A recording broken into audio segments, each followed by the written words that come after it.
India এখন ছাৰপ্ৰাইজেৰে ভৰা দেশ, কিন্তু সেই ঠাইখন সিমান ছাৰপ্ৰাইজ নহ'বও পাৰে যাৰ কথা আমি বেছিকৈ শুনো। কেতিয়াবা আমি নুশুনা নাজানা নেদেখা ঠাইখনো হ'ব পাৰে বহুত বেছি ছাৰপ্ৰাইজ। ফুৰাৰ কথা মনলৈ আহিলে আমাৰ মনত আহে কাশ্মীৰ, মানালী, দাৰ্জিলিং, গেংটক, ছিকিম ইত্যাদি।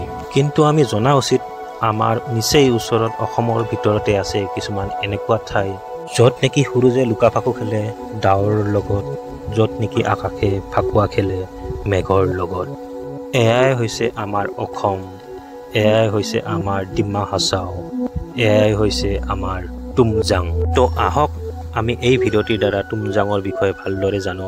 তুমজাঙলৈকে আহিবলৈ হ'লে কেনেকৈ আহিব লাগে, কিমান টকা খৰচ হয়, ক'তনো থাকিব লাগে, সকলোখিনি এই ভিডিঅ'টিত আপোনালোকে দেখা পাব।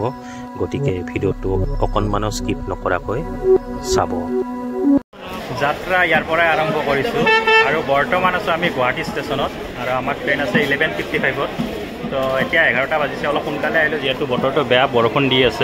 11:55-ত ট্ৰেইনখন আছে আৰু ট্ৰেইন হৈছে শিলচৰ এক্সপ্ৰেছ।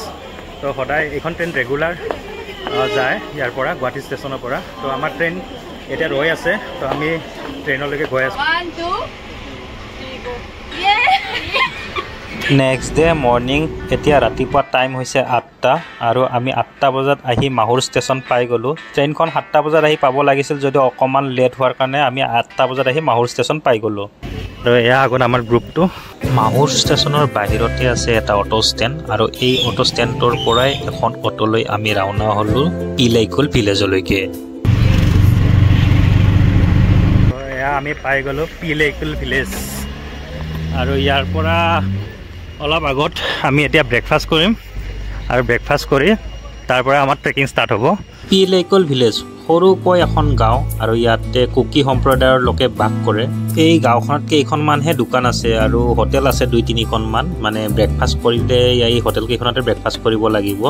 লগতে কোনোবাই যদি ফ্ৰেছ হ'ম বুলি ভাবিছে তেনেহ'লে ফ্ৰেছ হোৱাৰ কাৰণে ইয়াতে মানুহৰ ঘৰতে ফ্ৰেছ হ'ব লাগিব। তো ফ্ৰেছ হোৱাৰ নামত কিবা এটা পইচা দিব লাগে আৰু। তো আমিও তেনেকৈ ফ্ৰেছ হৈ লৈছোঁ আৰু ইয়াতে থকা বজাৰতে থকা হোটেল এখনত আমি ব্ৰেকফাষ্ট কৰি লৈছোঁ। হেল্ল', হাই, বাই বাই, বাই বাই। চবে ৰেডি হৈ আছে আৰু এয়া যোনে যোনে ৰেজিষ্ট্ৰেশ্যন কৰা নাই ৰেজিষ্ট্ৰেশ্যন কৰি আছে ইয়াতে। আৰু পাৰ্কিং লিখা আছে, পাৰ্কিং এণ্ড ৰেজিষ্ট্ৰেশ্যন ডান হিয়াৰ বুলি। তো এয়া গাড়ী কোনোবাই যদি লৈ আহে আৰু তো নিজাকৈ যদি প্ৰাইভেটকৈ গাড়ী লৈ আহে তো ইয়াতে পাৰ্কিং কৰিব পাৰে, ইয়াতে ফিজ দিব পাৰে আৰু ৰেজিষ্ট্ৰেশ্যন কৰি ল'ব পাৰে। মানে কোনো প্ৰব্লেম নাই আৰু সৰুকৈ এটা চখ হয় আৰু এইখিনি। ফাইনেলি আমি ওলালোঁ ট্ৰেকিঙলৈ। এতিয়া ৰাতিপুৱা টাইম হৈছে 10টা। চবেই মানে ইয়াৰ পৰা এডাল এডাল ষ্টিক লৈ আছে আৰু পাৰ পিচ 10 টকাকৈ লয় আৰু লাঠি এডাল এডাল জাক জাক লাগে তো লৈ আছে নিজে নিজে চিলেক্ট কৰি কিনে। তো ষ্টিক লোৱা নাই বাৰু, মই মোক নালাগে। এয়া ষ্টিক লৈ পুৰা ৰেডি আৰু ফটো মাৰিব লাগে বাৰু। 1 কপি ফটো মাৰি দিছোঁ, ৰেডি। ইলাইকুল ভিলেজৰ পৰা আমাৰ ট্ৰেকিং ষ্টাৰ্ট হৈ গ'ল আৰু ট্ৰেকটো প্ৰায় 7 কিলোমিটাৰমান হ'ব। কিন্তু আমি ডাইৰেক্ট পিকলৈকে নগৈ আমি গাঁওখনলৈকে যাম, যিহেতু আমাৰ আকৌ 2 কিলোমিটাৰ বেছি বাঢ়িব, মানে 9-10 কিলোমিটাৰমান হৈ যাব আৰু। অসমৰ সকলোতকৈ উচ্চতাত থকা গাঁওখনে হৈছে তুমজাং ভিলেজ আৰু এই গাঁওখনত আছে কুকি সম্প্ৰদায়ৰ লোক। আমি প্ৰায় এনেদৰে 2 কিলোমিটাৰমান ওপৰলৈকে উঠি আহিলোঁ আৰু এয়া হৈছে তুমজাং ভিলেজলৈকে যোৱা ৰাস্তা। তো একফালে ভিউ চাওক আৰু একফালে আমি খোজকাঢ়ি আছোঁ আৰু ট্ৰেকটো হৈছে এনেকুৱা। অৱস্থা বেয়া হৈ গৈছে দেই গাইছ। অৱস্থা বেয়া হৈছে, অৱস্থা বেয়া পুৰা ন? কেনেকুৱা লাগিছে? কেলে আহিলোঁ এইফালে, কেলে আহিলোঁ। কিন্তু এতিয়া আমি খালি 2 কিলোমিটাৰ মানে আহিলোঁ, 20% আৰু আছে আহিব। মানুহে কি কয় কৈছিলে নাযাবি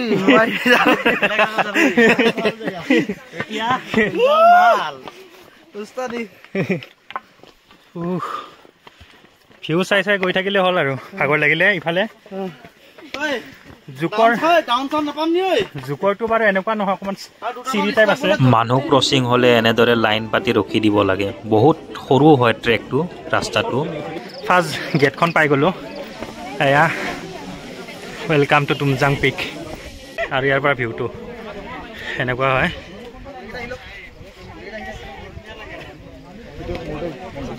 কি ধুনীয়া বতাহ।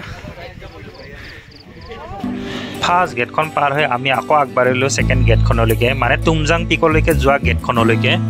আৰু এইখনে হৈছে তুমজাং পিকলৈকে যোৱা মেইন গেট কিন্তু আমি এতিয়া পিকলৈকে নাযাওঁ আমি গাঁওখনলৈকে যাম আৰু ইফালে 2 কিলোমিটাৰমান ভিতৰত গ'লে আমি গাঁওখন পাম আৰু এই গাঁওখনৰ পৰাই আমি শ্বৰ্টকাট মাৰি পিকলৈকে গুচি যাম আৰু ফাইনেলি দেখা পালোঁ অসমত পাইন গছ বেছিকৈ দেখা পোৱা নাছিলোঁ আৰু এই পিকলৈকে আহিলে আপোনালোক বহুত পাইন গছ দেখা পাব এয়া পাইন গছৰ মাজে মাজে আমি এতিয়া গৈ আছোঁ তুমজাং গাঁওখনলৈকে এনেদৰে আমি প্ৰায় 1 ঘণ্টামান খোজকাঢ়ি আহি পালোঁ তুমজাং গাঁওখন আৰু এইখন এখন বহুত পুৰণি গাঁও হয় আৰু ইয়াতে কুকি সম্প্ৰদায়ৰ লোকে বাস কৰে আমি এই গাঁওখনৰে মাইকেলহঁতৰ ঘৰত আজি ৰাতিটো ষ্টে কৰিম মাইকেলহঁতৰ ঘৰটো বাৰু চিনি নাপাওঁ গাঁওখনত বিচাৰিব লাগিব মাইকেলৰ ঘৰ ইফালে নেকি আমি মানে মাইকেলৰ ঘৰতে থাকিম আজি ষ্টে কৰিব লাগিব মাইকেলৰ ঘৰ বিচাৰি আছোঁ এই ভিলেজখনত মাইকেল ক'ত আছে মাইকেল এয়া মাইকেল কা ঘৰ হে না হা ঠিক হে এই গাঁওখনত আহি এটা বস্তু দেখা পালোঁ মানে প্ৰত্যেকৰে ঘৰে ঘৰে টেণ্ট আছে মানে প্ৰত্যেকৰে ঘৰতে থাকিব পৰা ব্যৱস্থা আছে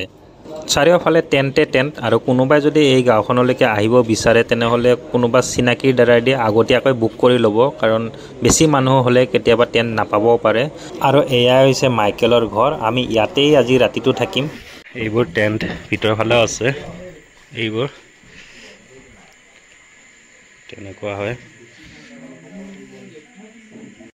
এতিয়া লাঞ্চ কৰিম ইয়াতে লাঞ্চ টাইম আৰু এয়া হৈছে কিটচেন আমি কিটচেনতে বহি ভাতটো খাম আৰু এওঁলোকে খৰিৰে ভাত ৰান্ধে তো এয়া আমাৰ কাৰণে ভাত বাঢ়ি দিছে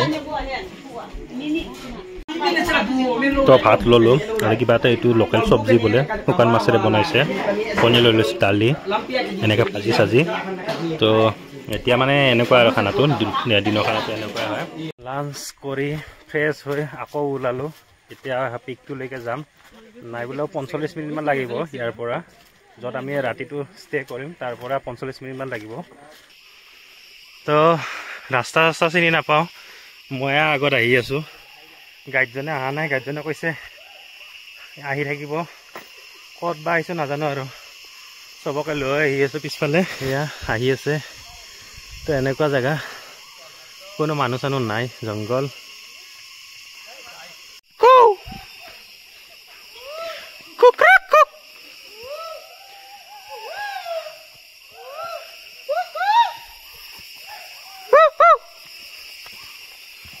হা 1 কিলোমিটাৰ আছে আৰু পাই গ'লোঁ আমি মানে শ্বৰ্টকাট ৰাস্তা এটাৰে আহিছোঁ মেইন ৰাস্তাটোৰে অহা নাই পিছল আছে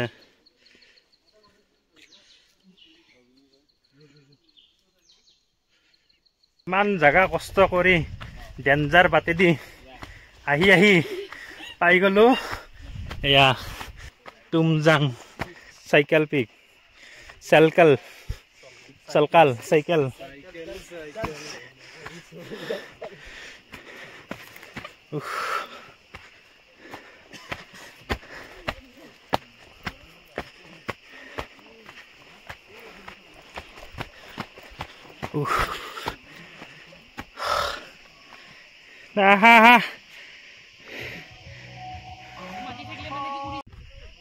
ভাগৰ লাগিছে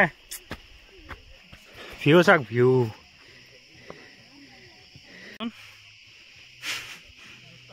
কি বহি গলা যে কলিজাটো ওলাই গেল হে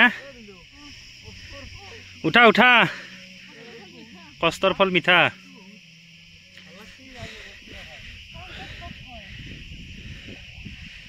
কেনেকুৱা ডেঞ্জাৰ ৰাস্তাই দি আহিছোঁ ভিডিঅ' কৰিব নোৱাৰিলোঁ বাৰু এই যে গেপটো যে আহিছে এনেকৈ নামি তো এনেকৈ শ্বৰ্টকাট মাৰিছোঁ এই পাহাৰখন এনেকৈ উঠি আহিছোঁ কেনেকুৱা ডেঞ্জাৰ জেগা আছিলে ভিডিঅ'ই কৰিব নোৱাৰিলোঁ বাৰু আমি মানে শ্বৰ্টকাট মাৰিলোঁ এনেকৈ সেইটো কাৰণে এনেকুৱা হ'ল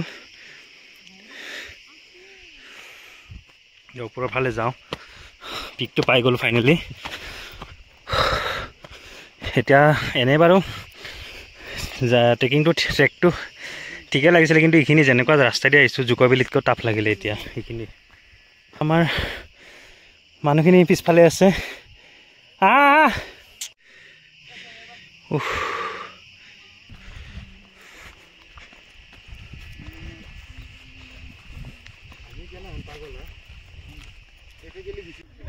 আৰু ভিউ চাওক না ওপৰত ৰ'দটো ওলাইছে মজা লাগিছে এতিয়া ফাইনেলি ইমান দিনে ভাবি থকা জেগাটো ইমান দিনে ৰিলত দেখি থকা ইনষ্টাত দেখি থকা জেগাটো আহি পাই গ'লোঁ মন চন খুচ হৈ গৈছে আৰু ইয়াৰ ভিউবোৰ আপোনালোকক দেখুৱাই আছোঁ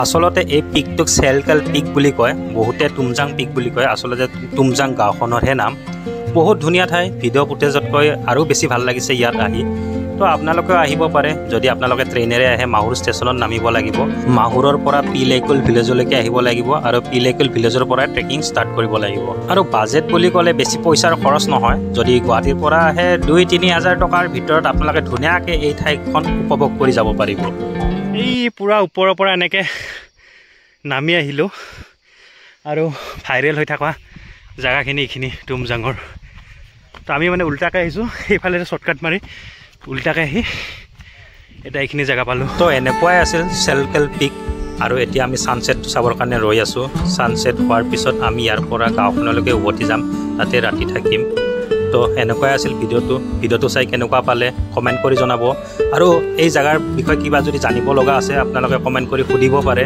আৰু ভিডিঅ'টো লাইক কৰিব শ্বেয়াৰ কৰিব আৰু যিসকলে মোৰ চেনেলটো ছাবস্ক্ৰাইব কৰা নাই ছাবস্ক্ৰাইব কৰি দিব তাকে কৈ আজিৰ ভিডিঅ'টো ইয়াতে শেষ কৰিছোঁ ধন্যবাদ